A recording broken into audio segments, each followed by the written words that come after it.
अगर आप इंडिया में ई कॉमर्स बिजनेस करना चाहते हैं और आप ऑनलाइन पैसे वाकई कमाना चाहते हैं, वो भी ई कॉमर्स करके, तो आज की डेट में इंडिया में आपको ई कॉमर्स से ऑनलाइन पैसे कमाने के लिए एक नया तरीका, एक नया प्रोसेस लगाना पड़ेगा। तभी जाके आप ई कॉमर्स में बहुत अच्छा पैसा अर्न कर सकते हैं। अदरवाइज अगर आपने सही स्ट्रेटजी नहीं लगाई तो आपका ई कॉमर्स बिजनेस बहुत जल्द फेल हो सकता है। तो इस वीडियो में आगे बढ़ते हैं, समझते हैं कि करेक्ट प्रोसीजर क्या है जो आज की डेट में अगर कोई भी ऑनलाइन सेलर सीरियसली अप्लाई कर ले तो उसके बिजनेस को ग्रो करने से कोई नहीं रोक सकता है। देखिए अभी क्या है कि आज की डेट में इंडिया में ई कॉमर्स का दौर बहुत तेजी से बदला है। पहले की क्या था कि पहले आज से आप 4-5 साल पहले चले जाएं तो उस समय आप किसी भी ब्रांडेड प्रोडक्ट को अमेजोन, फ्लिपकार्ट जैसे ई कॉमर्स मार्केट प्लेसेस पे सेल कर सकते थे, अपनी खुद की वेबसाइट या शॉपिफाई पे स्टोर बना के सेल कर सकते थे। लेकिन आज की डेट में क्या है,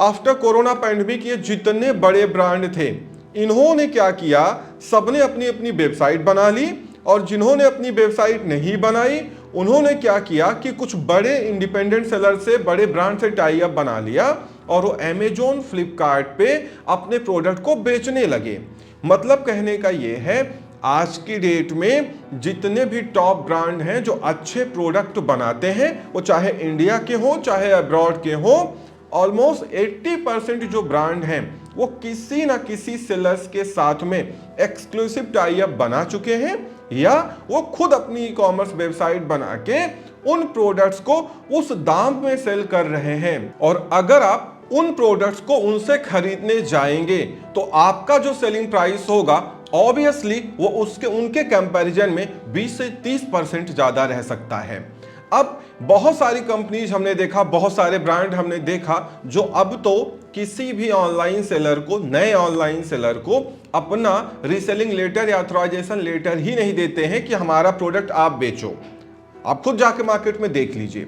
बहुत सारे ब्रांड ऐसे हैं जिन्होंने डिस्ट्रीब्यूटर से अपना जो ऑथराइजेशन लेटर था, रीसेलिंग लेटर था, उसको वापस ले लिया। वो खुद अपनी ई कॉमर्स वेबसाइट बना के ऑनलाइन सेलिंग करने लगे या अमेजोन, फ्लिपकार्ट स्पॉन्सर्ड किसी भी एफिलिएटेड सेलर के साथ टाई अप बना के वो अमेजोन, फ्लिपकार्ट, मीशो, जियो मार्ट, ओएनडीसी पे हर जगह पे अवेलेबल हो गए हैं और उनका प्राइस कोई बीट नहीं कर सकता है, क्योंकि या तो वो खुद बेच रहे हैं या तो डायरेक्ट बल्क में परचेजिंग करा के किसी सेलर्स के थ्रू बेच रहे हैं, जो प्राइस एक आम सेलर दे ही नहीं सकता। फिर भी अगर आपने रिस्क लेके नो प्रॉफिट नो लॉस में या शुरुआत में लॉस में करने के लिए बिजनेस आप आए और आपने कहा कि चलो कुछ दिन इससे कम में बेचते हैं, इस प्राइस में बेचते हैं, 2-4 दिन बाद ही जैसे उस कंपनी की नजर आपके ब्रांड या आपकी खुद की वेबसाइट या अमेजोन, फ्लिपकार्ट, मीशो के स्टोर फ्रंट पे पड़ेगी आपके अपने ब्रांड पे, तो वो आपको इन्फ्रिंजमेंट का नोटिस देगा और आपके खिलाफ लीगल एक्शन ले लेगा,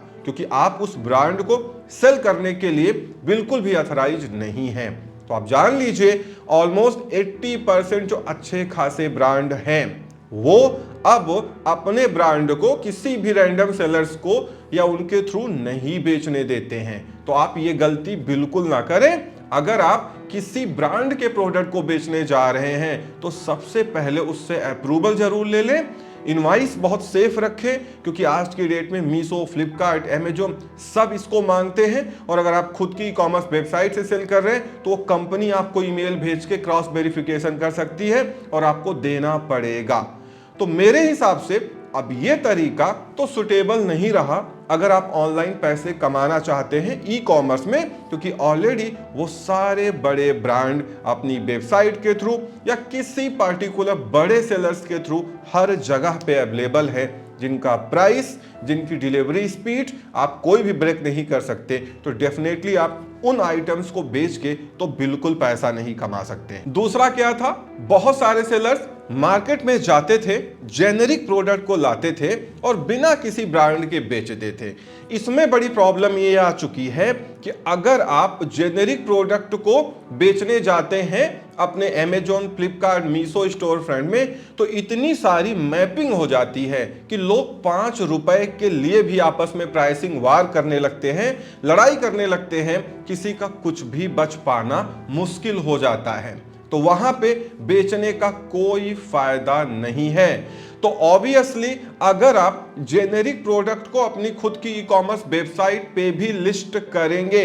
तो ज्यादा अच्छा है कि उसको ब्रांड में कन्वर्ट करके लिस्ट करें। और अगर आप फ्लिपकार्ट, मीशो, अमेजोन पे कर रहे हैं तो वहां रातों रात इतनी मैपिंग होने लगती है, आप परेशान हो जाएंगे। तो ये दोनों तरीके ई कॉमर्स में आपको पैसे कमा के तो लॉन्ग टर्म में बिल्कुल नहीं दे सकते। तो आपको करना क्या है आज के दौर में, मैं आपको एक सीधा एग्जाम्पल बताऊं। हमारे एक कलीग थे, उन्होंने क्या किया, उन्होंने एफएमसीजी प्रोडक्ट, मैंने पिछले कुछ सालों में आपने देखा होगा वीडियो बनाई है कि इंडिया में हेल्थ एंड पर्सनल केयर ये इतना ज्यादा सेल होता है और साथ में FMCG product, fast moving consumer good, इनकी इतनी ज्यादा डिमांड है कि अगर आप ब्रांड बना के इस सेक्टर में आ गए और आप चल गए तो आप बहुत जल्दी बहुत पैसा अर्न कर लेंगे। अब उन्होंने क्या किया, उस वीडियो को देखा, हमारे पास आए, चीजों को समझा, उसके बाद उन्होंने फूड लाइसेंस ले लिया।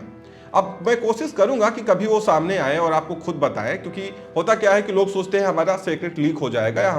हमारा जो प्रोसेस है वो लीक हो जाएगा तो लोग मेरी कॉपी करेंगे। अब उन्होंने किया क्या कि वो सिर्फ 3 प्रोडक्ट से मार्केट में आए। पहला था रोस्टेड सूजी, दूसरा था बेसन और तीसरा था जौ का सत्तू।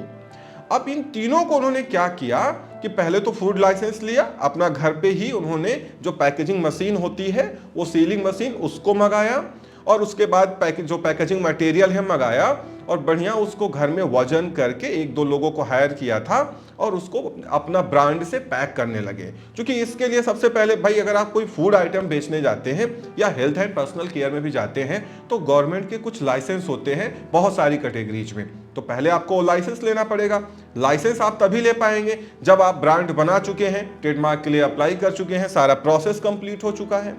तो ये उन्होंने क्या किया कि ब्रांड बनाया, उसके बाद उसका फूड लाइसेंस लिया और वो अपनी कस्टमाइज पैकेजिंग, भाई देखिए अगर आप अपने ब्रांड से प्रोडक्ट बेचते हैं तो प्लेन पॉलिथीन में देने से या प्लेन पैकेजिंग मटेरियल में देने से वो नकली ही दिखने वाला है। तो उन्होंने अपना कस्टमाइज पैकेजिंग करा ली और उसमें पैक करके उसको क्या किया, अमेजोन, फ्लिपकार्ट, मीशो और रातों रात उन्होंने ई कॉमर्स वेबसाइट बनाई, उसमें भी लिस्ट किया। अब इसके बाद करना क्या होता है कि आपका जो प्रोडक्ट है, जो आपके कंपटीटर हैं, आपके उसके प्राइस के आसपास उसको रखना होता है, सोशल मीडिया पे ऐड चलाना होता है जिससे लोग आपके ब्रांड के बारे में जानने लगे, उसको समझने लगे। उन्होंने ऐसे ही किया, धीरे धीरे उन्होंने ऑफलाइन में भी अपनी पहुंच बनाई और आसपास के जो लोकल वेंडर्स हैं, लोकल शॉप्स हैं, वहां भी काम किया और आज की डेट में वो लाखों रुपए अर्न कर रहे हैं। और धीरे धीरे उन्होंने बहुत सारी वैरायटीज एफएमसीजी प्रोडक्ट की और अपने में इंक्लूड कर ली। ऐसे ही